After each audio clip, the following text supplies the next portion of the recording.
Hello everyone. I hope you all are safe and healthy. Today we are going to discuss the second part of chapter number 3, Introduction to Goods and Services Tax.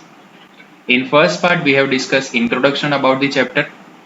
In the same part we have discussed the definition and certain laws of GST, and we have ended our session with the most important question, that is salient features of GST.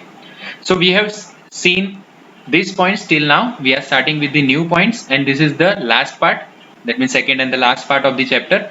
By ending of this part we are going to end our chapter. After that we are going to start with the new chapter, journal entries. So new point, supply of goods and services or the both. Okay, तो इसमें हमको क्या देखना है कि supply of goods and services, और ये दोनों में से अगर कोई भी चीज यहाँ पे अगर हो रही है तो उस टाइम पे हम कौन सा जीएसटी लगाएंगे, whether we are going to apply the CGST, whether we are going to apply the SGST, that means state goods and services tax, central goods and services tax, या तो फिर integrated goods and services and the taxes. तो इसमें बहुत basic है, एक चीज आप समझ लो क्या करना है। सबसे पहले आपको देखना है सप्लाई जो हो रहा है गुड्स का वो विद इन द स्टेट है या तो फिर with in the union territory है, तो इसे कहा जाएगा इंट्रा स्टेट सप्लाई। क्या कहा जाएगा? Intra state. या तो फिर सप्लाई जो है आपका वो आउट ऑफ द स्टेट है या तो फिर out of the union territory है, तो उसे क्या कहा जाएगा? Inter state supply. तो अगर आपका इंट्रा स्टेट सप्लाई है तो उसके ऊपर आपको दो टाइप के टैक्सेस पे करने पड़ेंगे। कौन से? पहला आ जाएगा जीएसटी का part CGST, that means central goods and services tax, और दूसरा कौन सा आ जाएगा? State goods and services and the taxes. Okay, तो सीजीएसटी और एचजीएसटी आपको इस पे ऊपर पे करना पड़ेगा। पर अगर आप जब इंटर स्टेट ट्रांसफर कर रहे हो, that means you are transferring your goods from one state to another state, that means one union territory to another, तो उस टाइम पे आपको कौन सा टैक्स पे करना पड़ेगा? यू हैव टू पे आईजीएसटी। अब इस चीज को हम एक एग्जांपल के थ्रू समझते हैं। चलो सबसे पहले देखेंगे क्या? Supply with in own state and the union territories. Supply with in own state that means क्या कि अगर मेरा एक बिजनेस यूनिट है जो कहाँ पे है? अहमदाबाद में है, और मैं अपना गुड्स बना के अहमदाबाद में बेचता हूँ, या तो फिर मैं राजकोट में बेचता हूँ, या तो फिर मैं बड़ौदा में बेचता हूँ, या तो फिर मैं पंचमहाल में डालता हूँ वो गुड्स, या तो फिर मैं दाहोद में बेचता हूँ, या तो फिर मैं महसाणा में बेचता हूँ। ऑलमोस्ट मैंने क्या कवर किया? पूरे गुजरात की सारी टेरिटरी के बीच में मैंने क्या किया? गुड्स का सप्लाई किया या तो फिर सर्विसेज का सप्लाई किया। तो इस टाइम पे हमारा जो भी गुड्स है वो कहाँ पे निकला? एक जगह से दूसरी जगह पे, पर कौन सी? Within the state. State के बाहर कोई भी चीज आपकी नहीं गई है। या तो फिर सेम एक एग्जांपल ले लो, आपका एक यूनिट है लक्षद्वीप में और आप विद इन दी लक्षद्वीप सारी चीजें सेल आउट करते हो, सप्लाई करते हो गुड्स का या तो फिर सर्विसेज का, तो आपको दो टाइप के टैक्सेस पे करने पड़ेंगे। Both are the indirect taxes, पर वो कौन से होंगे? फर्स्ट हो जाएगा आपका central goods and services tax, और दूसरा क्या हो जाएगा? SGST, that means state goods and services tax. जैसे कि यहाँ पे एक एग्जांपल लिया हुआ है, goods of ₹10,000 is sold by the trader of Ahmedabad to the trader of Rajkot. Ahmedabad भी गुजरात में है और राजकोट भी गुजरात में है, that means the sale is done within the state, एक स्टेट के बीच में ही हुआ है। अगर ये यहाँ पे हुआ है तो इसके ऊपर जीएसटी का रेट चलो हम समझ लेते हैं कि 12% हमने ले लिया, तो 10,000 का गुड्स और 12% का रेट, that means we have to pay 1200 rupees. अब इसमें क्या होगा? 1200 रुपीज में से एक तो आपको देना पड़ेगा CGST, that means central government को टैक्स देना पड़ेगा, दूसरा आपको देना पड़ेगा SGST, that means state government को ये टैक्स देना पड़ेगा। तो इसमें चला जाएगा 50% और इसमें चला जाएगा 50%, that means you have to pay over here 6%, और यहाँ पे भी आपको कितना पे करना पड़ेगा? 6%। इट मीन्स टोटल जो 1200 रुपए का टैक्स है वो 600 और 600 रुपए के टैक्स ब्रैकेट में अलग अलग लोगों को जाएगा। 600 रुपए आपके चले जाएंगे सीधे सेंट्रल गवर्नमेंट के पास और 600 रुपए आपके चले जाएंगे स्टेट गवर्नमेंट के पास। आपको ये चीज पता चल गई होगी आई होप। चलो अब उसका दूसरा पार्ट देखते हैं। ये तो हमने बात की कि जब आप अपने स्टेट में ही चीजें बेचते हो, पर अगर आप चीजें स्टेट के बाहर बेचोगे तो क्या करोगे? When you are selling your goods outside the state or the union territories, then what you need to do? तो बहुत सिंपल है। जैसे कि मैंने एक गुड्स बनाया, एक बेचा, मेरा एक यूनिट है अहमदाबाद में, अहमदाबाद से मैंने ये गुड्स बना के सेल किया मुंबई में। Mumbai that means Maharashtra. तो अब ये चीज समझो, सबसे पहले तो अहमदाबाद में बना, दैट मीन्स कौन सा स्टेट लगा? गुजरात लगा। मैंने बेचा कहाँ पे? मुंबई में, दैट मीन्स महाराष्ट्र में। तो यहाँ पे तो दो स्टेट हो गए, तो ये तो हमारा इंटर स्टेट ट्रांसफर नहीं हुआ।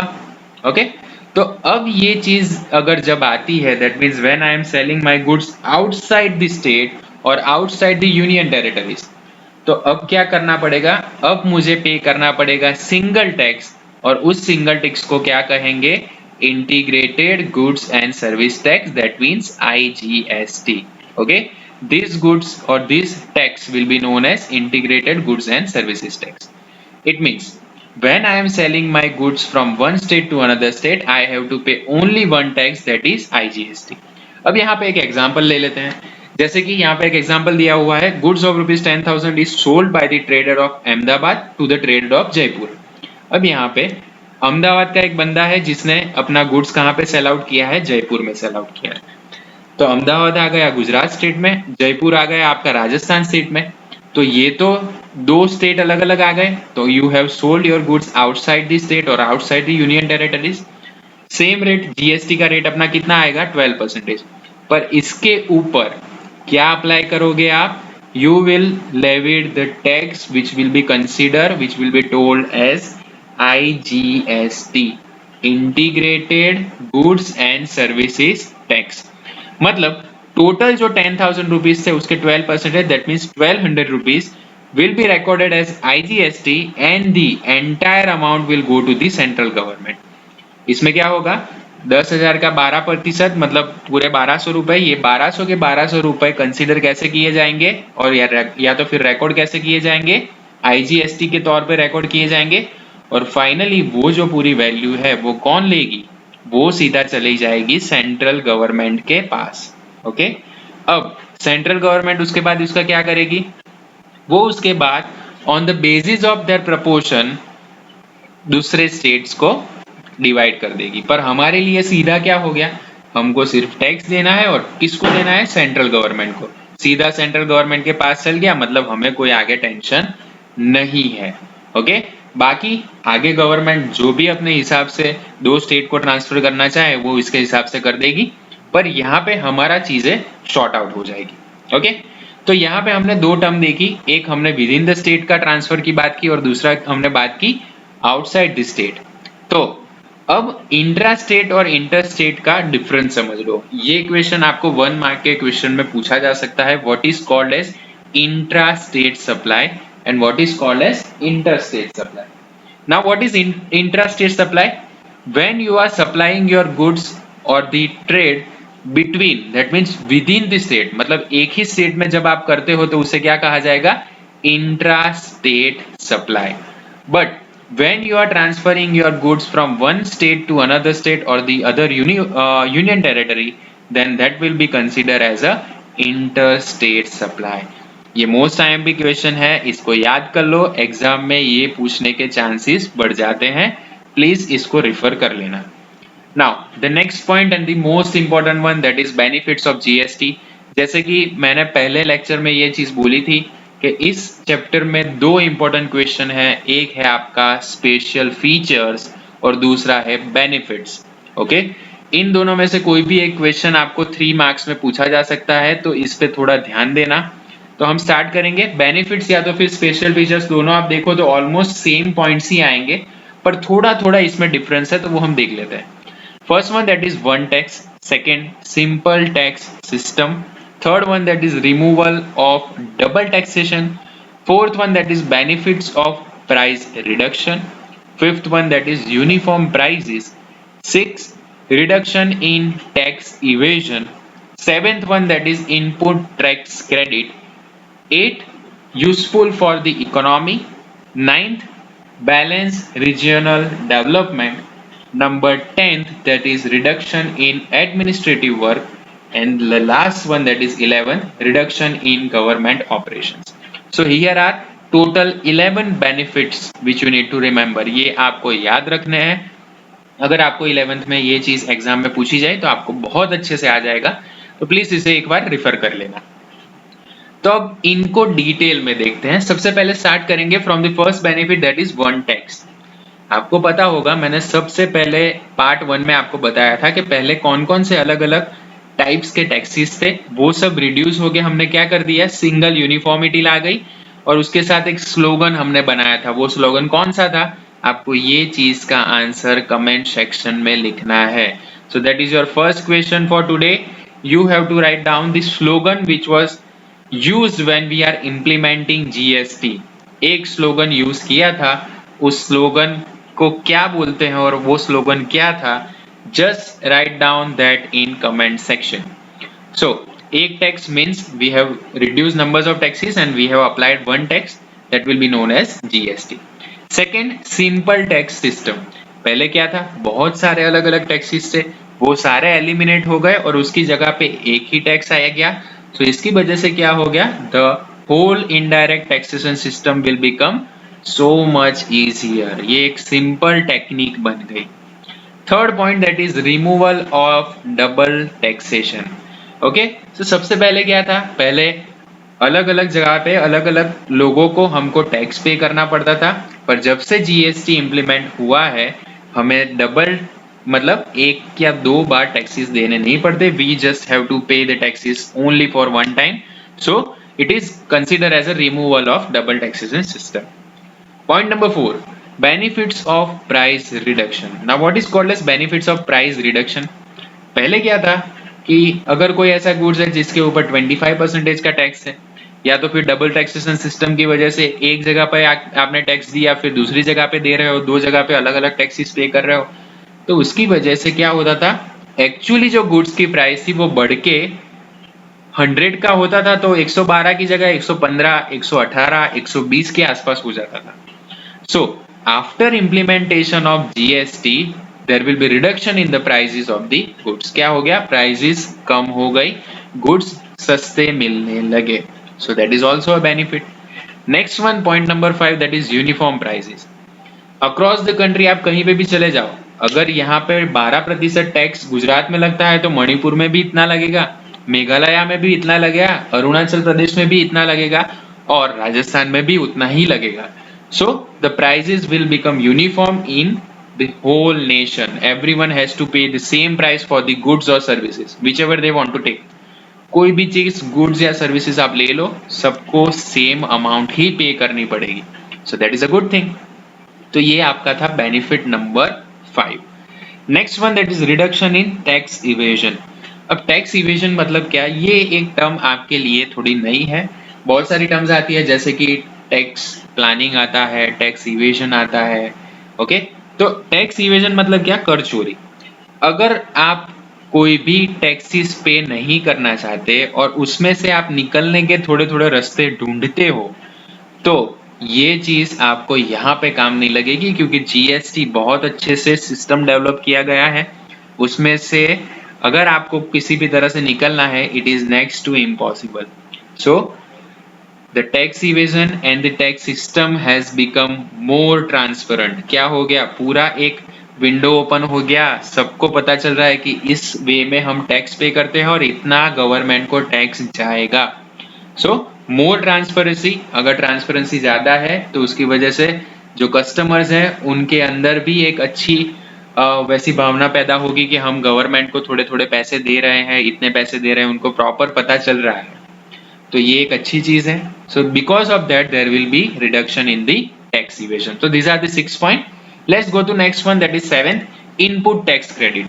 अब इनपुट टैक्स क्रेडिट मतलब क्या, अगर आपने एक बायर है जिसने कोई एक होलसेलर से गुड्स खरीदे, जैसे कि अहमदाबाद के एक यूनिट से आपने कुछ माल खरीदा है और फिर आप वो आगे बेचते हो, तो अगर आपने प्रीवियस जीएसटी पे नहीं किया है तो आपको उसके ऊपर इनपुट टैक्स क्रेडिट नहीं मिलेगा, और पूरे का पूरा टैक्स आपको खुद अकेले को ही पे करना पड़ेगा. तो ये दिक्कत हो जाती है। इसकी वजह से ही क्या होता है कि सभी सप्लायर्स या तो फिर सभी डिस्ट्रीब्यूटर्स क्या करते हैं, जीएसटी ऑन टाइम पे कर देते हैं। Next one, point number 8, that is useful for the economy. Okay, so आपको अगर पता होगा, मैंने फर्स्ट लेक्चर में भी डिस्कस किया था कि हमको जीएसटी के रेवेन्यू कैसी कितनी होती है, almost 1 lakh crore every month we are earning as a GST. हमको पूरे स्टेट को या तो फिर पूरे इंडिया को कितने रुपए मिलते हैं, 1 lakh crore rupees as a part of GST मिलते हैं। तो अगर ये इनकम सोर्स यहाँ पे नहीं होता तो फिर नेशन का डेवलपमेंट कैसे होता। तो सबसे अच्छी चीज जीएसटी के आने के बाद से क्या हो गई, every month we are going to get same amount of money, इतना तो मिनिमम हमको मिलने ही वाला है, या तो फिर 90,000 करोड़ के आसपास मिलेगा। तो इसका यूटिलाइजेशन हम पब्लिक वेलफेयर के लिए ज्यादा से ज्यादा कर सकते हैं। तो ये एक बेनिफिट हो गया। So this is the usefulness of the for the economy. Next one, that is balance regional development. Now what is called is regional development. जैसे कि आप दो टर्म यूज करते हो, सीजीएसटी और एसजीएसटी। अगर आपने एसजीएसटी यूज किया मतलब स्टेट गवर्नमेंट को थोड़ा इसका प्रपोर्शन मिलने वाला है, तो स्टेट गवर्नमेंट भी सेंट्रल गवर्नमेंट के साथ मिलकर कुछ काम करेगी ना, तो स्टेट गवर्नमेंट भी अपने स्टेट को डेवलप करेगी।